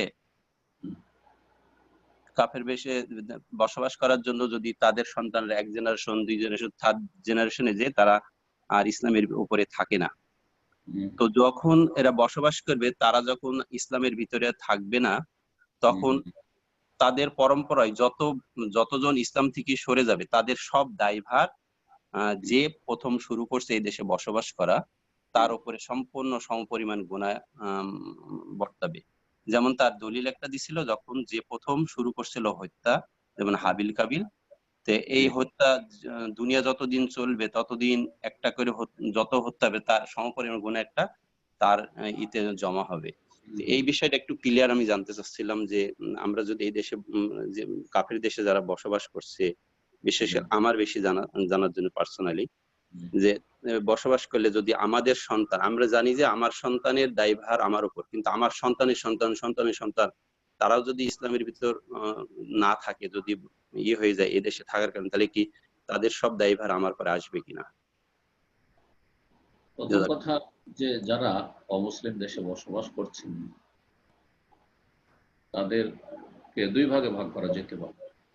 এক ভাগ যাদের মুসলিম দেশে বসবাসের সুযোগ আছে, তারপরে মুসলিম দেশকে ছেড়ে দিয়ে অমুসলিম দেশে বসবাস করতে যাচ্ছে, এইটা অবশ্যই চলবে না। জি। দ্বিতীয় হচ্ছে যে মুসলিম দেশে বসবাসের সুযোগ নেই, বা সে অমুসলিম দেশ থেকেই, অমুসলিম দেশে আগে থেকেই আছে, তাহলে তার বিষয় ভিন্ন, দুটোকে এক জায়গায় রাখা যাবে না। এখন কেউ যদি সৌদি আরব থেকে গিয়ে পশ্চিমা দেশে বসবাস শুরু করে দেয়, তাহলে মোটেই জায়েজ নয় তার জন্য। জায়েজ না এত সুন্দর পরিবেশ থেকে, তৌহিদ সুন্নাতের দেশ থেকে গিয়ে শিরকুফুরির মাঝে বসবাস করবে, তো জায়েজ নয়। কিন্তু যদি কেউ এক শিরকের দেশ থেকে আরেক শিরকের দেশে, এক কুফুরের দেশ থেকে আরেক কুফুরের দেশে, সে তাহলে একই অবস্থা, তার মধ্যে যেখানে বেশি ভালো দেখবে তুলনামূলক সেখানে থাকবে। সারা পৃথিবীর সমস্ত মুসলিম দেশে চলে আসবে, এটা অসম্ভব। বর্তমান যে পরিস্থিতি তাতে অসম্ভব, কাজ কেউ নেবে না আপনাকে আমাকে, আর এটা সম্ভব না। সুতরাং যারা অমুসলিম দেশে শুরু থেকে বসবাস করছে, নিরুপায় বসবাস করতে হবে। তাদের ছেলে মেয়েরা যদি গোমরাহ পথভ্রষ্ট হয়ে যায়, মুরতাদ হয়ে যায়, করার কিছু নেই। যথাসাধ্য চেষ্টা করেছে, সাবালক পর্যন্ত তরবিয়ত করেছে, যখন হাড় হাড্ডি মজবুত হয়ে গেছে তখন অবাধ্য হয়ে গেছে, করার কিছুই নেই, জবাব দিতে অবশ্যই হবে না যদি ইসলামী তরবিয়ত শুরু থেকে করতে থাকে তাহলে। কিন্তু যখন তরবিয়তের সময় সুযোগ ছিল 15 বছর পর্যন্ত, তখন তরবিয়ত ইসলামী করলো না, তাহলে অবশ্যই জবাব দিতে হবে। তাহলে অমুসলিম দেশে বসবাস করলেও আপনাকে আপনার ছেলে মেয়েদের কচি কাচাদেরকেও ইসলামিক তরবিয়তের চেষ্টা করতে হবে, যেই সময়টা তরবিয়তের সময় 15 বছরের ভিতরে, যাতে করে ইসলাম বিমুখ না হয়ে যায়। এই বিষয়গুলি সবসময় মনে রাখতে হবে। আর তারপরে যে আলেম বলেছেন যে কোনো একটা ছেলে অথবা মেয়ে যদি ইসলাম থেকে চলে যায় অমুসলিম দেশে বসবাসের জন্য, তাহলে সেই প্রজন্মে যত লোক মানে যত জন্মাবে আর কাফের হয়ে থাকবে বা মুরতাদ হয়ে থাকবে, ইসলাম থেকে বেরিয়ে থেকে গেল, সব বোঝা উঠাইতে হবে, যেমন কাবিলকে রক্তের বোঝা উঠাইতে হচ্ছে। এই কথাটি যুক্তিসঙ্গত নয়। কেন? বা দলিল সম্মত নয়। ইব্রাহিম আলাইহিসসালামের সন্তান ইসমাইল আলাইহিসসালাম, ইসমাইল আলাইহিসসালামের বংশধর মক্কায় রাসূলুল্লাহ সাল্লাল্লাহু আলাইহি ওয়াসাল্লামের জামানার 300 বছর আগে সব অধিকাংশ সব মুশরিক হয়ে গেছে, সব মুশরিক হয়ে গেছিল। তাহলে কি ইব্রাহিম আলাইহিসসালামকে অথবা ইসমাইল আলাইহিসসালামকে কি এর বোঝা উঠাইতে হবে নাকি? কে দায়িত্ব নেবে মরে যাওয়ার পরে যে এরা ইসলামের উপর থাকবে? বহু আলে বাইত রয়েছে, নবী বংশ আলে বাইত, তারা নিজেদেরকে বলে, যারা রাফিদি শিয়া হয়ে গেছে অন্য দেশে গিয়ে। নওয়াব সিদ্দিক হাসান খান হুবারি রহমতুল্লাহ আলাইহি, ভারতের বড় আহলে হাদিস আলেম, তার বাপ দাদারা সব শিয়া হয়ে গেছিল, অথচ তিনি হাসানি মানে হাসান রাদিয়াল্লাহু তাআলা বংশের। আল্লাহ দেখেন নওয়াব সিদ্দিক হাসান খানকে আবার সালাফি বানালেন, আহলে হাদিস আলেম হিসাবে নিয়ে আসলেন, কিন্তু তার দাদারা সব শিয়া হয়ে গেছিল। কয় শত বছর যে শিয়া রাফিজি থেকেছে আল্লাহ ভালো জানেন। এই ওয়ালা তাজিরু ওয়াজিরাতুন বিজরা উখরা, কেউ কারো বোঝা উঠাবে না যদি দায়িত্ব ঠিকভাবে পালন করে গিয়ে থাকে। তবে যেমনটা বললাম, দেশ শখ করে কেউ অমুসলিম দেশে বসবাস করবে না। তার কাছে উত্তম বিকল্প আছে, আলহামদুলিল্লাহ আমি মুসলিম দেশে বসবাস করতে পারবো, তার অমুসলিম দেশে কখনো বসবাস করবো না। জি হ্যাঁ, তো আল্লাহ যেন বোঝার বিষয়টা তৌফিক দান করেন। জি, এটাকে এইভাবে এক কথায় উত্তর দিলে হবে না যে মুসলিম দেশে বসবাস হারাম। তো হারাম তো আমাকে মুসলিম দেশের জায়গা দেন, মুসলিম দেশের জায়গা নেই, তাহলে কি করবেন? এইটা এইভাবে বলা যাবে না। আর মুসলিম দেশ ছেড়ে দিয়ে শুধু দুনিয়ার ভোগ বিলাসের জন্য আমি অমুসলিম দেশে চলে যাবো, এটাও জায়েজ নাই। বেশ কিছু শর্তের সাথে জায়েজ রয়েছে। আবার এই শর্তগুলি যদি পুরোপুরি না পাওয়া যায় তো জায়েজ নয়, কখনো না জায়েজ। এক কথায় যারা আছেন অমুসলিম দেশে ছেলে মেয়েদের ইসলামী তরবিয়তের আপ্রাণ চেষ্টা করে 15 বছর পর্যন্ত ভালো ইসলামের তরবিয়ত দেন, যাতে করে আপনি আশা করতে পারেন আল্লাহর কাছে দোয়ার সাথে দাওয়াত তরবিয়তের সাথে দোয়া করেন। ইব্রাহিম আলাইহিস সালাম দোয়া করেছেন, ওয়াজনুবনি ওয়া বানিয়ান না'বুদাল আসনাম, আল্লাহ আমাকে আমার বংশধরকে মূর্তি পূজাতে বাঁচায়। দোয়া করে রব্বি জালনি মুকিমাস সালাতি ওয়া মিন যুররিয়াতি, আল্লাহ আমাকে এবং আমার যুররিয়াতকে আওলাদদেরকে সালাত কায়েমকারী বানিয়ে দাও। তো আপনাকে দোয়াও করতে হবে আর যথাসাধ্য চেষ্টা করতে হবে যে আমার ছেলে মেয়েগুলোকে মুসলিম রেখে যাও, হ্যাঁ 5 ওয়াক্ত নামাজি বানিয়ে যাব, দিনদার মুত্তাকি আল্লাহ ভীরু বানিয়ে যাব। এই চেষ্টা করার পরে যদি আল্লাহর চূড়ান্ত ফয়সালা থাকে যে না আল্লাহ হেদায়েতে রাখবেন না, তো নূহ আলাইহিস সালামের ছেলের মতো হইতে পারে না, কেনানের মতো হইতে পারে না, ইব্রাহিম আলাইহিস সালামের মক্কার বংশধর ইসমাঈল আলাইহিস সালামের বংশধরদের মতো হইতে পারে না, অবশ্যই হইতে পারে। সেগুলোর বোঝা কেউ উঠাবে? জি, কেউ উঠাবে না। জাযাকুমুল্লাহ খাইর। বারাকাল্লাহ ফিকুম। কামরুজ্জামান ভাই, আপনার যদি নেক্সট প্রশ্ন থাকে আপনি আনমিউট করতে পারেন। আর আমি অন্যান্য ভাইদের মনোযোগ আকর্ষণ করছি, যারা একটা থেকে দুইটা প্রশ্ন করবেন অথবা আপনাকে হয়তো প্রশ্ন ক্লিয়ারের জন্য কথা বলতে হবে, অবশ্যই আপনাদের নিজ দায়িত্বে আপনাদের ফোনটা মিউট করে নেবেন যখন শেখ আপনাদের প্রশ্নের উত্তর দিতে থাকবেন। আদারওয়াইজ আপনাদের শেখের উত্তরগুলো আমরা ঠিকভাবে বুঝতে পারবো না। জাযাকাল্লাহ খায়র। কামরুজ্জামান ভাই, আপনি কথা বলুন। শেখ, এই বিষয়টা আরেকটু আমি ক্লিয়ার হতে চাচ্ছি। যেমন আমার এই বিষয় নিয়ে আমার আরেকটা ব্রাদারের সাথে একদিন আলাপ হয়েছিল। তো যেটা বলছেন সেটা যে শেখ এই ফতোয়া দিছে এবং তার আরেকটা লেকচার ওই দেশের উপরে কালকে শুনছি, সেটাও এরকমই আর কি, যে থাকা যাবে না বলছে। যেমন বাংলাদেশের উদ্ধৃতি দিয়ে বলছে যে বাংলাদেশে এখনো যারা নিজেকে সংশোধন করে থাকতে পারে তারা ভালোভাবে থাকতে পারে কাফের রাষ্ট্র সহিত। তো বাংলাদেশের প্রেক্ষাপটে নিয়ে আমি জানতে চাচ্ছি যে বাংলাদেশ এবং আমেরিকার তুলনামূলক করলে আমরা অনেকেই ব্রাদাররা বলি বাংলাদেশে সাথে আমেরিকাতে আমরা এখন আপাতত দৃষ্টিতে আমরা নিজেরা দিন পালন করতে বাংলাদেশের থেকে ভালো থাকতেছি। কিন্তু যে শেখের উদ্ধৃতি দিয়েছিলাম সেই শেখের একটা লেকচারে উনি বলছে যে না, কাফের দেশের চাইতে এখনো বাংলাদেশে আমরা আছি। বাংলাদেশে, সে সই আলেম এবং খুব ভালো উচ্চমানের আলেম। সে বলছে যে বাংলাদেশে এখনো যারা আছে তারা খুব ভালোভাবে, যারা চেষ্টা করছে ভালোভাবে দিন পালন করতে পারে। আমি এখানে আর একটু আপনার কাছে ক্লিয়ার হতে চাচ্ছি, এই আমেরিকা এবং বাংলাদেশের প্রেক্ষাপট থেকে আসলে আমাদের কি, যেমন আপনি একটা বিষয় জাযাকাল্লাহ খাইর খুব স্পষ্ট করে দিয়েছেন যে আমরা চাইলেই কোনো দেশে, আমরা মুসলিম কান্ট্রিতে চাইলেই যেতে পারবো না বা আমাদের বৈধতা দিবে না, কিন্তু আমরা যারা বিশেষ করে বাংলাদেশে আছি আমাদের একমাত্রই ব্যাক করতে পারি বাংলাদেশে। বাংলাদেশের প্রেক্ষাপট যা দেখতেছি সেই হিসাবে এবং আমেরিকা আমরা আপাতত আমরা মনে করি ভালো আছি, জানি না যে কোনো সময় হয়তো চেঞ্জ হতে পারে। সেই বিষয়ে আমি একটু আপনার কাছ থেকে নসিহত চাচ্ছি যে কি তাহলে কোনটা আমাদের জন্য সুবিধা আর কি।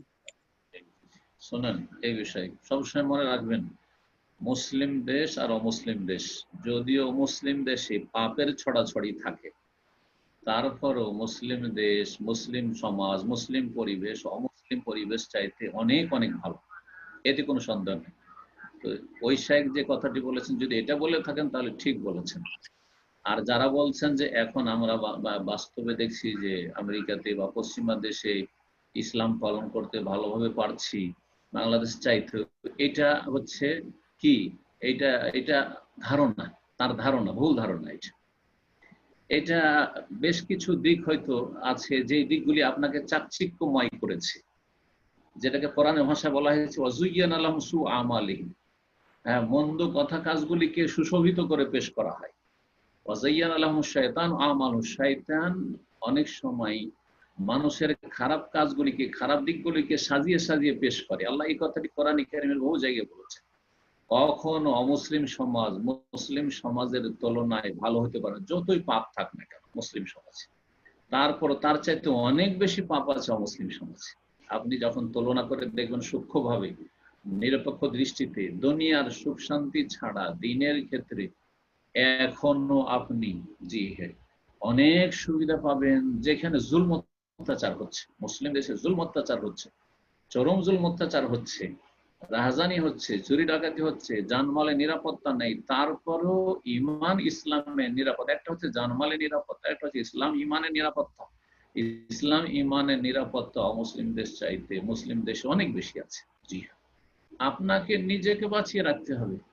কেউ যদি নিজেকে বাঁচিয়ে রাখার চেষ্টা না করে আর বলে আমাদের সমাজ খারাপ, আশেপাশের ছেলেরা, যুবকরা খারাপ, আমার ছেলেরা ওদের সাথে মিশে খারাপ হয়ে যাচ্ছে, এটা তো সারা পৃথিবী সব জায়গায়।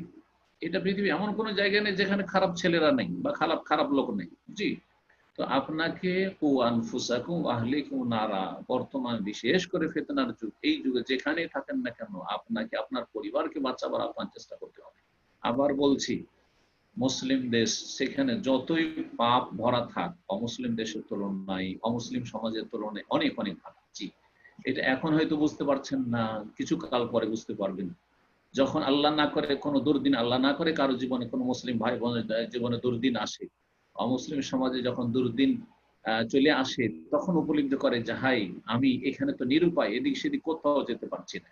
কিন্তু মুসলিম দেশে আলহামদুলিল্লাহ জুলুম অত্যাচার হলো, তারপরে সেখানে আলহামদুলিল্লাহ সেখানে মসজিদ রয়েছে, মাদ্রাসা রয়েছে, দ্বীনি প্রতিষ্ঠান রয়েছে, যদিও বেদাতি প্রতিষ্ঠান রয়েছে। আপনি তাওহীদি প্রতিষ্ঠান কায়েম করে, সুন্নত ভিত্তিক প্রতিষ্ঠান কায়েম করে দ্বীনের দাওয়াতের কাজ করেন, যেখানে বাধা হচ্ছে থেমে যান, আল্লাহ মাফ করে দিবেন। জি হ্যাঁ, এমন নয় যে মুসলিম দেশ শৈলী সব কাজে আপনাকে স্বাধীনতা আছে, তাও স্বাধীনতা নেই। তো যতটা পারছেন ততটা আল্লাহ জিজ্ঞাসা করবেন, যেখানে পারছেন না আল্লাহকে বলতে পারবেন যে আল্লাহ, আমি তো মুসলিম দেশে থেকে চেষ্টা করেছি কিন্তু আমাকে করতে দেওয়া হয়নি বা এগুলো আমি পারিনি, আল্লাহ মাফ করে দিবেন। জি, আশা করি বুঝতে পেরেছেন। জাযাকাল্লাহ খায়ের। তো এই পর্যায়ে প্রশ্ন করবেন মাহফুজুল ইসলাম, আপনি প্রশ্ন করুন।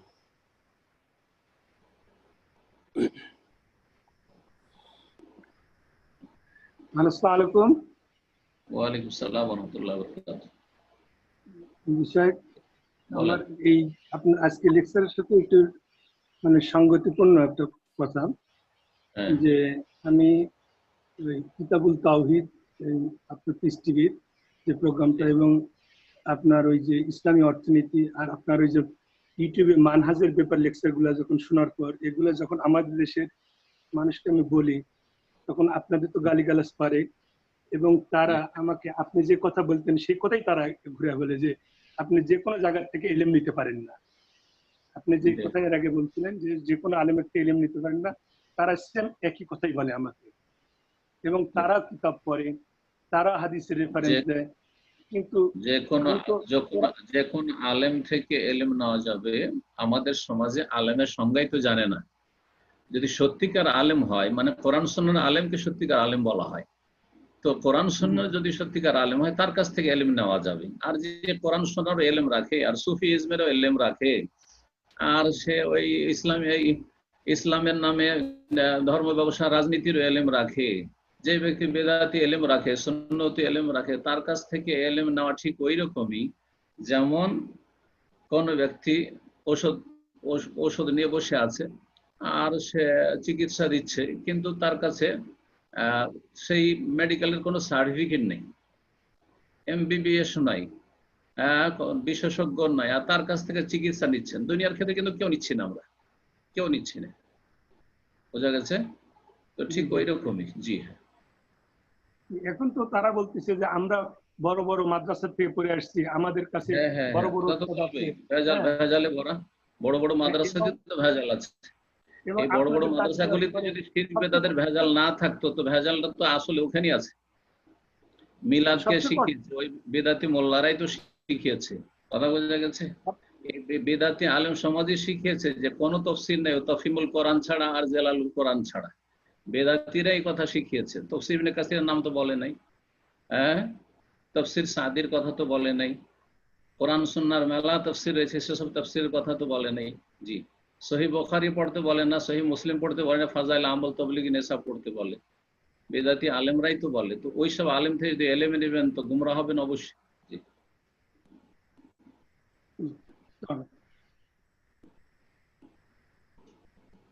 জাযাকাল্লাহ খায়ের। তো ইনশাআল্লাহ এই পর্যায়ে প্রশ্ন করবেন হাফিজুর রহমান।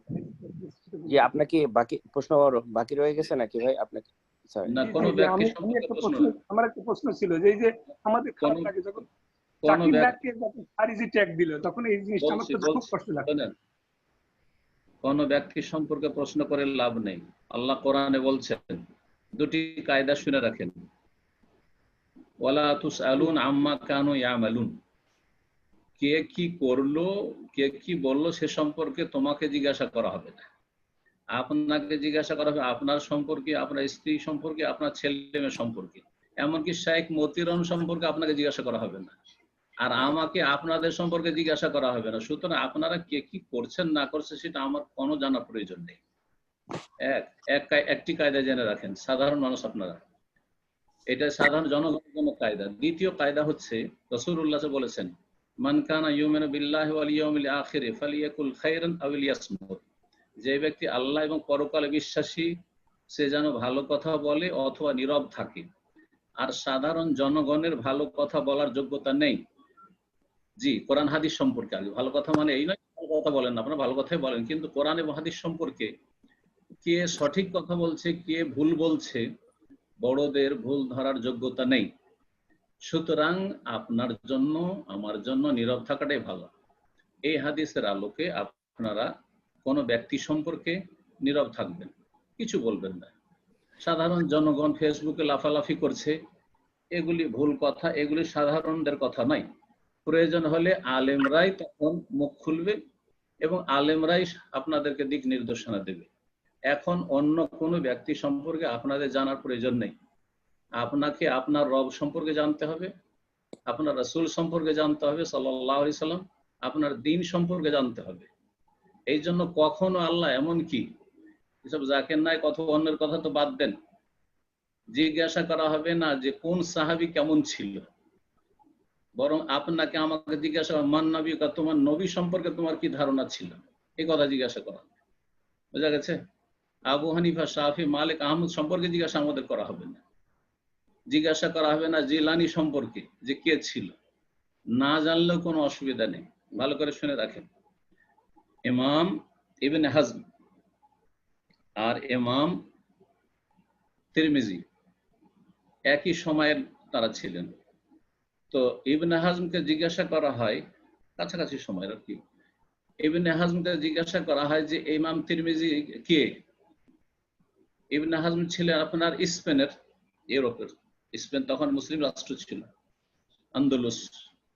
তো উনি বলেছিলেন যে মজহুল, অজ্ঞাত পরিচয়, ওকে চিনি না, জানি না। সুতরাং আপনি যদি কোন একজন লোককে ভালো মন্দ নাও জানেন, কোনো অসুবিধা নেই। আপনি আপনার রবকে জানুন, আপনার রাসূলকে জানুন, সঠিকভাবে জানুন, আর আপনার দিনকে জানুন। আশা করি যথেষ্ট। জি, জাযাকাল্লাহ খায়ের। এই পর্যায়ে প্রশ্ন করবেন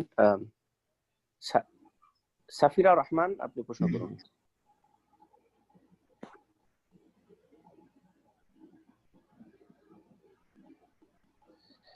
জি, আপনাদের ফোনগুলো আনমিউট করেন। জি, জাযাকাল্লাহ খায়ের, প্রশ্ন করুন। শায়েখ আসসালামু আলাইকুম। জি, ওয়ালাইকুম আসসালাম ওয়া রাহমাতুল্লাহি ওয়া বারাকাতুহু। জি, ভালো আছেন? আলহামদুলিল্লাহ। জি শায়েখ, আমার প্রশ্ন দুইটা। আমার প্রথম প্রশ্ন হয়েছে যে আপনার কাছে শুনছিলাম যে মানে কেউ যদি ঋণগ্রস্ত হয়, ঋণগ্রস্ত অবস্থায় সে যদি মারা যায়, তাহলে আল্লাহ সব মাফ করে, কিন্তু ওইটা মাফ করে না। তা আমি একজনের কাছে টাকা পাই, খুব ক্লোজ, আমি জানি সে দিতে পারবে না, তো সে আরো ঋণগ্রস্ত মানুষের কাছে, তা আমি চাচ্ছি আমার সাইড থেকে তাকে মাফ করে দিতে। তাহলে আমি কি তাকে মনে মনে মাফ করব, না তার চাইতে হবে আমার কাছে মাফ? এটা আমার প্রথম প্রশ্ন। তার মাপ চাইতে হবে। প্রশ্ন করেছেন যে এক ভাইয়ের কাছে আপনি পয়সা পাবেন, আর সে অভাবী হয়ে গেছে, বুঝতে পারছেন যে সে দিতে পারবে না, আর অন্যদের কাছেও ঋণী রয়েছে। এখন আপনি তাকে মাফ করতে চাইছেন, তো আপনি মনে মনে মাফ করে দিলে হবে নাকি তাকে মাফ চাইতে হবে? দেখেন, মাফ চাওয়া জরুরি নয়। মাফ চাওয়ার আগে যদি মাফ করে দেন, এটা সবচেয়ে ভালো। কারণ উনি হয়তো ভাবছেন যে হয়তো আপনি মাফ করবেন না, সেই জন্য মাফ চান না, বা লজ্জা করছেন মাপ চাইতে, সেই জন্য মাপ চাইছেন না। তো আপনি কেউ যদি কোনো ভুল করে অথবা ঋণী হয় আর বিনা মাপ চাওয়াতে মাফ করে দেয়, এটা সবচাইতে ভালো। আর মাপ চাওয়ার এমন শর্ত নেই, আপনি মাফ করে দেন, তবে মাফ করার ক্ষেত্রে ওনাকে জানিয়ে দিতে হবে, ওনার পরিবারকে জানিয়ে দিতে হবে। উনি যদি বেঁচে না থাকেন, ওনার পরিবারকে জানিয়ে দিতে হবে যে আমি অমুককে মাফ করে দিলাম, বা বেঁচে আছে ওনাকে জানিয়ে দেন যে তোমাকে আমি মাফ করে দিলাম।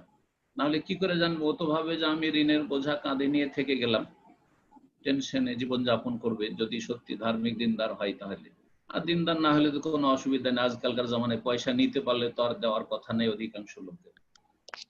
তো আল্লাহ হিদায়াত করুক মানুষকে। তো আপনি মাফ করে দিলে তাদেরকে জ্ঞাত করে দেবেন যে আমি মাফ করে দিলাম। জি, আমার দ্বিতীয় প্রশ্ন হচ্ছে, আমি একটা লেকচার থেকে শুনছি, আপনার না, শায়েখ আব্দুর রাজ্জাক, বাংলাদেশের। তো উনি বলছে যে বাথরুম ইউজ করার সময় আগে পানি পরে ঢিল অথবা টিস্যু। তো আমার প্রশ্ন হয়েছে, আসলে কি এটা ঠিক? আগে পানি পরে ঢিলা, যেই বলুক না কেন, এইরকম আমার কোনো দলিল জানা নেই। বরং যদি পানি থাকে তো ঢিলা কুলুকের কোনো প্রয়োজন নেই, আর যদি পানি না থাকে তো ঢিলা কুলুক ব্যবহার করবেন। দুটোর একটিও সহি হাদিস নেই যে দুটো জমা করেছেন কোন সাহাবী। একটি হাদিস আছে যায়িফ, কোবাবাসীদের প্রশংসায় বলা হয়েছে যে তারা যেহেতু প্রথম পাথর ব্যবহার করত আর তারপরে তখন পানি ব্যবহার করত, হাদিস সহি নয়। এছাড়া দ্বিতীয় কোনো একটিও সহি হাদিস নেই যে সাহাবায়ে কেরামদের এরকম কোন আমল ছিল যে ঢিলা কুলুক ব্যবহার করো, টিস্যু ব্যবহার করো আর তারপরে পানি ব্যবহার করো, এমন কিছু নেই। জি, জাযাকাল্লাহ খায়ের। এখন প্রশ্ন করবেন মোহাম্মদ সিদ্দিক, আপনি প্রশ্ন করুন। আসসালামু আলাইকুম ওয়া রাহমাতুল্লাহি ওয়া বারাকাতুহু। আসসালামু ওয়া রাহমাতুল্লাহি ওয়া বারাকাতুহু। জি, শেখ, আজকে আসলে অনেক কঠিন আলোচনা হয়েছে, তারপরে দুটো প্রশ্ন করে ফেলি। প্রশ্ন একটা প্রশ্ন হচ্ছে যে আমরা দেখি যে আমাদের বাসায় বা অফিসে, এমনকি ইদানিং মসজিদেও দেখা যাচ্ছে যে অনেকে আরবিক ক্যালিগ্রাফি, আল্লাহু, আয়াতুল কুরসি, সূরা লাক, ইখলাস, ফালাক, নাস এগুলো টাঙিয়ে রাখেন, ঝুলিয়ে রাখেন। এটার ব্যাপারে শরীয়ত কি বলে? এরপর আরেকটা প্রশ্ন আছে, বাড়িতে না মসজিদে? বাড়িতে, অফিসে, এমনকি মসজিদেও ইদানিং দেখতেছি। আমি ফ্লোরিডাতে গিয়েছিলাম, সেখানে মসজিদে আমি দেখলাম যে অবস্থা, এবং আমাদের এখানে ধনী ফ্যামিলি গুলো যেখানে থাকে লং আইল্যান্ডে, সেখানেও দেখা যাচ্ছে মসজিদে এগুলো আছে। বাড়িতে অথবা আপনার অফিসে যদি ঝুলিয়ে রাখে, তাহলে সেটার একটা অবস্থা হচ্ছে যে ঝুলিয়ে রেখেছে আত্মরক্ষার জন্য, যে বাড়ি তাহলে বদনজর থেকে মুক্ত থাকবে অথবা জিন শয়তানের অনিষ্ট থেকে মুক্ত থাকবে, তাহলে এটা তাবিজের মতো। তাহলে আর তাবিজ হচ্ছে সে জায়েজ নাই, তাবিজ হারাম। তাবিজ সে আপনার কোরআন দিয়ে হোক অথবা কোরআন ছাড়া অন্য কোনো বাক্য দিয়ে হোক জায়েজ নয়। তাবিজের কোনো ভাগ নেই, এক কথায় তাবিজ নিষিদ্ধ, তো এটা জায়েজ নয়। দ্বিতীয় অবস্থা হচ্ছে যে সেটা দেওয়াল বা ঘরকে সাজাবার জন্য, ঘরকে অনেকে অনেক কিছু দিয়ে সাজায়, কেউ ছবি টবি দিয়ে সাজায়, গাছপালার এ কোরআনের আয়াত দিয়ে সাজিয়েছে। তো ওলামারা বলেছেন যে কোরআনের আয়াত দিয়ে ঘর সাজানো বা অফিস সাজানো এইটা কোরআন কারীমের আয়াতের অবমাননা, সুতরাং সেটাও জায়েজ নাই। জি। তৃতীয় অবস্থা হচ্ছে যে কোরআন কারীমের আয়াত, আয়াতুল কুরসি অথবা অন্য কোনো সূরা বা কিছু আয়াত বা জিকির আজকার ঝুলিয়ে রেখেছে, সুবহানাল্লাহ, আলহামদুলিল্লাহ, বা কোনো দোয়া তাসবিহ ঝুলিয়ে রেখেছে, সেটা মুখস্থ করার জন্য, যে দেখলে যখন হয়তো শুয়ে আছি দেখছি মুখস্থ হচ্ছে, বা ছেলে মেয়েরা দেখবে আর মুখস্থ করবে এই জন্য, অথবা স্মরণ করানোর জন্য, যেমন সৌদি আরবের রাস্তায় বিভিন্ন জায়গায় সুবহানাল্লাহ, আলহামদুলিল্লাহ, লা ইলাহা ইল্লাল্লাহ লেখা আছে রাস্তায় রাস্তায়। উদ্দেশ্য হচ্ছে যে রাস্তাতে যে চলবে পথচারী, সে দেখলে স্মরণ হবে, তখন আল্লাহর জিকির আজকার করবে। এইরকমটা হলে জায়েজ আছে। তাহলে আশা করি বুঝতে পেরেছি যে তিনটে অবস্থা, দুটো অবস্থায় জায়েজ নয়। ঘর সাজাবার জন্য হলে জায়েজ নয়, ওইরকম মসজিদ সাজাবার জন্য, চাকচিক্যময় করার জন্য যদি কোরআন আয়াত লেখা রাখে তো ঠিক নয়, এটা কোরআনে অবমাননা যে আপনি দেয়ালকে সাজাবেন কোরআন দিয়ে। আর যদি তাবিজের জন্য হয়তো সেটাও জায়েজ নয়। আর যদি স্মরণ করাবার জন্য অথবা মুখস্থ করার জন্য, যে দেওয়ালে লাগা থাকলে দেখে দেখে মুখস্থ করবো, তাহলে জায়েজ আছে, কোনো অসুবিধা ইনশাআল্লাহ। শাইখ, আরেকটা প্রশ্ন হচ্ছে, একটু সময় নিচ্ছে, সেটা হচ্ছে ওমর রাদিয়াল্লাহু আনহু একবার দেখলেন যে তিনজনের কাছ থেকে কোরআন শিখতে বলেছেন রাসূল সাল্লাল্লাহু আলাইহি ওয়াসাল্লাম, তার মধ্যে একজন ছিলেন উবাই ইবনে কাব। তো উনি রাস্তা দিয়ে যাচ্ছেন, ওনার পিছনে ওনার একটু ভক্তর মতো যারা ওনার কাছে কোরআন শিখতেন তারাও যাচ্ছিলেন। তো এই অবস্থা দেখে ওমর রাদিয়াল্লাহু আনহু উবাই ইবনে কাব রাদিয়াল্লাহু আনহুকে হাতে একটা বাড়ি মেরেছিলেন। তখন উবাই বললেন, ইয়া ওমর, আমি কি অপরাধ করলাম, কেন আপনি আমাকে মারলেন? তখন ওমর রাদিয়াল্লাহু আনহু বললেন যে, দেখো কাব, উবাই, তুমি যে ফেতনার মধ্যে আছো, তোমার পিছনে যে অনুসারী, এই ভক্তর ফেতনা থেকে তোমাকে বেরিয়ে আসতে হবে। তো আজকে আমি বলতে চাই, ফেসবুকে দেখা যায় শাইখ আমরা আপনাকে উহিব্বুকা ফিল্লাহ, আল্লাহর জন্য ভালোবাসি, অনেককেই ভালোবাসি, কিন্তু খোদাগর আব্দুল্লাহ জাহাঙ্গীর স্যার মরে গেছেন 5 বছর পরে, আমরা দেখলাম ওনার মৃতদেহের ছবি বা অন্যান্য বিভিন্ন কমেন্টে মানুষজন আসলে একটু বাড়াবাড়ি করে ফেলে, ব্যক্তি পূজা বা কখনো একটা বন্দনার দিকে চলে যায়। আমি, আপনি খুব ভালো করে আমার থেকে জানেন যে অনেকগুলা ফেসবুক পেজ আছে আপনাকে নিয়ে এবং আরো অনেক শাইখকে নিয়ে, এবং সেখানে কিছু বাড়াবাড়ি কথা চলে আসে। আমরা যেখানে কোরআন সুন্নাহকে ফলো না করে শাইখ, দেখা যায় যে আমাদের স্টুডেন্ট লাইফেও ব্যক্তিটা অনেক বড় হয়ে যায়, ব্যক্তির ব্যাপারটা একটু চলে আসে। এই ব্যাপারে যদি শাইখ আপনি পরে লেকচার দেন, আজকে যদি একটু সংক্ষেপে কিছু বলেন। এইভাবে তাকলিদ শুরু হয়েছে। ইমাম আবু হানিফা, শাফি, মালিক, আহমদ সম্পর্কে প্রথম দিকে কিন্তু অন্ধভক্তি ছিল না, ছিল যে তাদের থেকে ইস্তেফাদা করছে, উপকৃত হচ্ছে, এলেম শিখছি। এই জন্য আবু ইউসুফ আর মোহাম্মদ তার ছাত্ররা কিন্তু অধিকাংশ বা 1/3 অংশে বিরোধিতা করেছেন। যখন দেখেছেন হাদিসের খেলাফ হচ্ছে, তখন ওস্তাদের বিরোধিতা করেছেন, বিপরীত ফতোয়া দিয়েছেন। কিন্তু পরবর্তীকালে এটাই অন্ধ তকলিদে পরিণত হয়েছে, আর এমন সেটা করেছে যে সেটা মযহাব হয়ে ফরজ করে নেওয়া হয়েছে, মযহাব না মানলে গুমরাহ। তো এই ফিতনা থেকে আল্লাহ বাঁচাক। এটা ফিতনা যেমন জনগণের জন্য, তেমন যার সম্পর্কে অতিরঞ্জন করা হচ্ছে তার জন্য ফিতনা। তার মধ্যে রিয়াকারি চলে আসবে, তার জন্য অহংকার চলে আসবে, দুনিয়ার লোভ লালসা চলে আসবে, বড় ফিতনা। আল্লাহ যেন এইসব ফিতনা থেকে হেফাজত করে। সুতরাং এগুলো বর্জনীয়, এগুলো থেকে বেঁচে থাকবেন। বাড়াবাড়ি করে লাভ নাই। খুব বেশি করলে যার দ্বারা আপনার এহসান হয়েছে, উপকার হয়েছে, দোয়া করেন। আপনি দোয়া করে এটা কাজে আসবে, আপনার এইসব প্রশংসা কি কাজে আসবে ফালতু দুনিয়াতে? বরং দোয়া করলে দুনিয়া আখিরাত সব জায়গায় কাজে আসবে, জীবনে বরকত হবে, দুনিয়া আখিরাত ভালো হবে। এটা হওয়া উচিত। এই করতে গিয়ে যেই সময়টা মৃত্যু দিবস, উস্তাদের বা শাইখের কোনো মৃত্যু দিবস, সেই সময় বিদাতীদের মধ্যে এক রকমের মৃত্যু দিবস পালন হয়ে যাচ্ছে। তো আল্লাহ এসব থেকে হেফাজত করে। আমিন, জাযাকাল্লাহ খায়ের। সো অনেক সময় হয়ে গেল, আজকে সর্বশেষ প্রশ্ন হচ্ছে ইনশাআল্লাহ শেখ এটার মাধ্যমে শেষ করে দেবেন। এই পর্যায়ে প্রশ্ন করবেন শাহিদ আলী, আপনি প্রশ্ন করুন।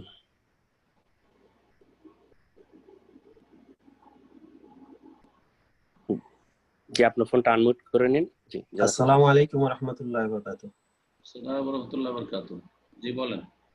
আমার প্রশ্নটা হচ্ছে, করোনা ভাইরাসে সারা বিশ্বের মানুষ দিশেহারা, দুনিয়াবি সকল কাজকর্ম বন্ধ হয়ে গেছে, করোনায় আক্রান্ত রোগীর কাছে না যাওয়া, এবং তার কাছে আমরা গেলে আমাদেরও হতে পারে। আসলে কোরআন হাদিসে এই ছোঁয়াচে বলতে কি বলা হয়েছে, কিছু বিস্তারিত একটু বলবেন কি? বিস্তারিত বললে তো একটা লেকচার লাগবে, আমার একাধিক লেকচার আছে ছোঁয়াচের ওপর, তো ইউটিউবে পাবেন হয়তো। নবী সাল্লাল্লাহু আলাইহি ওয়াসাল্লাম প্রসিদ্ধ হাদিস লা আদওয়া ওয়ালা তিয়ারা, সংক্রামক বলে কিছু নেই, বা সংক্রামক রোগ বা সংক্রমণকারী রোগ বলে কিছু নেই, ওয়ালা তিয়ারা আর অলৌকিক লক্ষণ বলে কিছু নেই, এইভাবে হাদিস রয়েছে রাসূলুল্লাহ সাল্লাল্লাহু আলাইহি ওয়াসাল্লাম প্রসিদ্ধ হাদিস। এর বিপরীত বেশ কিছু হাদিস রয়েছে, যে হাদিসের একটি হাদিস হচ্ছে লা ইউরাদু মুমরাদুন আলা মুসাহ, অসুস্থ ব্যক্তি, আক্রান্ত ব্যক্তি সুস্থ ব্যক্তির কাছে যেন না যায়। তাহলে বোঝা যাচ্ছে কেন যাবে না, যেতে কেন নিষেধ করছেন, তাহলে নিশ্চয়ই আশঙ্কা আছে তারও আক্রান্ত হওয়ার, সেই জন্য। দ্বিতীয় হাদিস, রাসূলুল্লাহ সাল্লাল্লাহু আলাইহি ওয়াসাল্লামের কাছে সাকিব গোত্র তাইফ এলাকার লোকেরা বায়াত করার জন্য, ইসলাম গ্রহণ করার জন্য আসলো। তাদের মাঝে একজন লোক ছিল কুষ্ঠরোগী ছিল সে। রাসূলুল্লাহ সাল্লাল্লাহু আলাইহি ওয়াসাল্লাম তার কাছে আগে বলে পাঠিয়ে দিলেন, সে যেখানে ছিল, যে ইন্নাকাদ বায়ানাক ফালা তারজি, তুমি আর আসিও না, তোমাকে আসতে হবে না, তোমার সাথে আমি কথাতে বায়াত করে নিলাম, না দেখা সাক্ষাৎ করে হাতে হাতে না দিয়ে তোমার সাথে ইসলামের বায়াত করে নিলাম, ইসলামের বায়াত ছিল। তো এই করেছেন। তাহলে এইসব হাদিসগুলি কি প্রমাণ করে? আর তৃতীয় হাদিস সহিহ বুখারীতে রয়েছে, ফিররা মিনাল মাজলুম ফিরারাকা মিনাল আসাদ, কুষ্ঠরোগী দেখলে ওইভাবে পালাবে যেভাবে সিংহ বাঘ দেখলে পালাও তোমরা। সিংহ বাঘ থেকে যেমন পালায়ন করো যান বাঁচাবার জন্য, ঠিক তেমনই তোমরা কুষ্ঠরোগী দেখলে পালাবে, কাছে যাবে না। তাহলে আগের হাদিস আর এই তিনটি হাদিস সে সমন্বয় করতে হবে। কিছু হাদিস প্রমাণ করে যে সংক্রমণ বলে কিছু আছে, কিছু কিছু রোগ আছে ছোঁয়াচে, আর আগের হাদিস সেটা বলছে না হাদুয়া ছোঁয়াচে বলে কিছু নেই। তাহলে কি বলবেন? এর সমন্বয় হচ্ছে যে কিছু কিছু রোগকে আল্লাহ সৃষ্টি করেছেন, আল্লাহ সব কিছু সৃষ্টি করেছেন, যেগুলি ছোঁয়াচের চরিত্র আছে, সেগুলি হচ্ছে মানে সংক্রামক রোগ। কিন্তু এটা এই হাদিসগুলি দ্বারা প্রমাণিত হলে এই জন্য নিষেধ করা হচ্ছে ওদের কাছে যেও না, বা রোগী মানুষ অসুস্থ লোকের কাছে যেও না। আর যে হাদিসে বলা হয়েছে যে লাদুয়া ছোঁয়াচে বলে কিছু নেই, তার মানে এমন রোগের মধ্যে ক্ষমতা নেই প্রাকৃতিক ভাবে যে রোগ নিজে সংক্রমণ করে যাবে ইল্লা বিইজনিল্লাহ, আল্লাহর অনুমতি ছাড়া। এইভাবে ওলামারা সমন্বয় করেছেন যে কিছু কিছু রোগ আছে যে রোগগুলি সংক্রমণ করে থাকে, কিন্তু আল্লাহর ইচ্ছাধীন, আল্লাহ চাইলে করে, না হলে করে না। এই জন্য অনেক সময় দেখা যায়, আমার মনে পড়ছে আমার 14-15 বছর বয়স, তখন আমার মামার বাড়িতে আমি থাকতাম, মাদ্রাসায় পড়তাম। ওই গ্রামে কলেরাতে 10-15-20 জন লোক মারা যায়। যারা রাত দিন কলেরা রোগীর খেদমত করেছে তারা অসুস্থ হয়নি, কিন্তু 10-20টা বাড়ি বাদ দিয়ে অন্য বাড়ির লোক মারা গেছে। তো এই মর্মে রাসূলুল্লাহ আরেক হাদিস রয়েছে যে উটের একটা রোগ রয়েছে যেটা ছোঁয়াচে টাইপের। তো আরবরা মনে করতো যে এইগুলো হচ্ছে ছোঁয়াচে রোগ। রাসূলুল্লাহ বলে ফামান আজরাবাল আউয়াল, প্রথম উটটিকে কে সংক্রমণ করলো, যে প্রথম যে আক্রান্ত হয়েছিল উটটি। তাহলে আমাদেরকে ছোঁয়াচে কিছু রোগ আছে এটাও বিশ্বাস করতে হবে, আর এটাও বিশ্বাস করতে হবে যে আল্লাহর ইচ্ছার বিরুদ্ধে কিছু হতে পারে না। আমি কোন করোনা ভাইরাসে আক্রান্ত রোগীর কাছে গেলেই, অথবা মাইয়াতকে দাফন করতে গেলেই, অথবা ওকে স্পর্শ করলেই আমি আক্রান্ত হয়ে যাবে এমন কথা না। যদি আল্লাহ চান তাহলে সেটা হবে, আর না হলে হবে না। কিন্তু হওয়ার সম্ভাবনা আছে, সুতরাং বেঁচে থাকবো যথাসাধ্য। কিন্তু যখন দেখবো যে না বেঁচে থাকা যাচ্ছে না, আমাকে সেবা করতে হবে, স্ত্রী স্বামীর সেবা করতে হবে, স্বামী স্ত্রীর কাছাকাছি যেতে হবে, ছেলে মেয়ে বাপ মা আক্রান্ত হয়েছে দেখতেই হবে, কাছাকাছি যেতেই হবে, আপনজন আত্মীয় স্বজন বা বিশিষ্ট ব্যক্তি আমাকে যেতে হবে, তো অবশ্যই যাবেন তখন। জি জি, আল্লাহ ভরসাও রাখবেন, এবং যে বিষয়গুলো বললাম এগুলো খেয়াল রাখবেন যে কিছু রোগ ছোঁয়াচে আছে। কিন্তু ছোঁয়াচে আছে মানে এই নয় যে আমি ছুঁইলেই আমাকে এই রোগ আক্রান্ত করবে, এমনও নয়। আল্লাহু আলাম। জাযাকাল্লাহ খায়ের শেখ। তো ইনশাআল্লাহ আজকে আমরা শেষ করে দেন, কারণ যেহেতু অনেক সময় হয়ে গেল। ইনশাআল্লাহ নেক্সট উইকে আমরা আবার সেম টাইম। আশা করি এতটা সময় যথেষ্ট ইনশাআল্লাহ তাআলা। ঘন্টা 1 ঘন্টা 10 মিনিট হয়ে গেছে। ইনশাআল্লাহ তাআলা আমরা প্রতি সপ্তাহে যেহেতু আমাদের আসর থাকছে, ধারাবাহিক কিছুক্ষণ আলোচনা, 20 মিনিট থেকে আধা ঘন্টা আলোচনা, আর ইনশাআল্লাহ আধা ঘন্টা 40 মিনিট যা লাগে প্রশ্ন উত্তর হবে ইনশাআল্লাহ তাআলা। আল্লাহ রাব্বুল আলামিন যেন আমাদের নেক আমল কবুল করেন, ভুল ভ্রান্তি মাফ করেন, এবং সঠিক পথে চলার তৌফিক দান করেন এবং নিজের ক্ষেত্রে সজাগ হওয়ার তৌফিক দান করেন। ফিতনা ফাসাদ থেকে আল্লাহ যেন বাঁচিয়ে রাখেন। আল্লাহ রাব্বুল আলামিনের কাছে দোয়া করে আল্লাহ যেন মহামারী দূর করে দেন মুসলিমদের ওপর থেকে, সারা বিশ্বের ওপর থেকে, সমস্ত মানব জাতির ওপর থেকে এবং সমস্ত মানব জাতিকে আল্লাহ হেদায়েতের পথ যেন দেখান, সংশোধনের তৌফিক দান করেন, আল্লাহর দিকে ফিরে আসার তৌফিক দান করেন, তাওহীদ সুন্নাহর দিকে ফিরে আসার তৌফিক দান করেন। সুবহান রাব্বিকা রাব্বিল ইজ্জাতি আম্মা ইয়াসিফুন ওয়া সালামুন আলাল মুরসালিন ওয়া আলহামদুলিল্লাহি রাব্বিল আলামিন।